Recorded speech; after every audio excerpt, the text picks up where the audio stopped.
It was probably the most challenging of my lifetime. I was brought in 2018 to build the Global Security Operations Center and the Intel operations for the National Football League, which traditionally did not have anything remotely close to that. The mandate at the time was to get the security element from no longer being reactive and really having a more proactive stance and understanding the world outside the window. I would tell you, year one was ripe with challenges because you're coming to an organization where it's truly sunshine and unicorns and football. Like everything is great. The world's amazing. We're going to bring great games. We're going to excite the fans. A lot of the world and the space that we operate in, it's not that world. It is the other world that's not as happy and clean, and sometimes it's scary.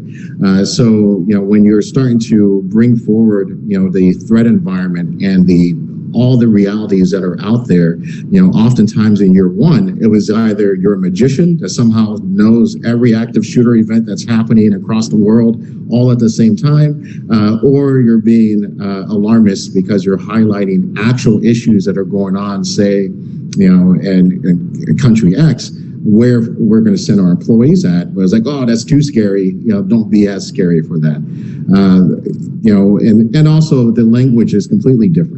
So as a professional, I definitely had to completely rewrite my vernacular, how I talked, how I thought about threats, and how I communicated that. And that would be in accordance to whatever business line that I was talking to. So I had to do a lot of work to understand the areas that they cared about and really tailor those messages to that. I would say what changed maybe some of the barriers to entry for us was 2020. 2020 and the pandemic, for an organization that really, I would say, didn't pay a ton of attention to the world outside the window. A lot of those threats and concerns and issues and risks were more like present. And then that's where they really started to see the value to what our team brought. Because I would say year one, some folks understood it, but it was still like this mysterious thing that we would do somewhere far off and away and bring back answers. Then it became like they relied on it, and it was reliance on that because it was necessary for them to listen to us for their operations to be successful. And that was either on the impact of civil unrest in location X, where we thought certain groups could impact our particular Super Bowl, anything like that. That was our space, and that's what we do very well. And I will say, coming into year three, all the bona fides that we established through 2020 has definitely given us the ability to plug in and inject into almost every single business line that the league has, for better or for worse, because now all of the asks that are coming in, are both from our international front as the league's trying to expand internationally, but also on the localized front. And you think about all the different impacts that are happening from health related issues to the geopolitical sphere, which is kind of all over the place right now.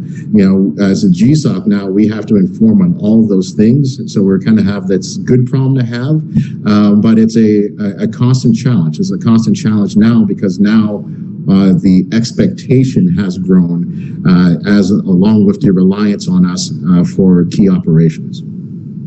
Huge undertaking. And I think that also draws out your grounding in the FBI, the things you learned there, applied flexibility, and then built a program in the private sector. Yeah, excellent. If I could put one last point, Janet, yes, I think what I learned is, unlike a lot of my experience in government, you have to be agile.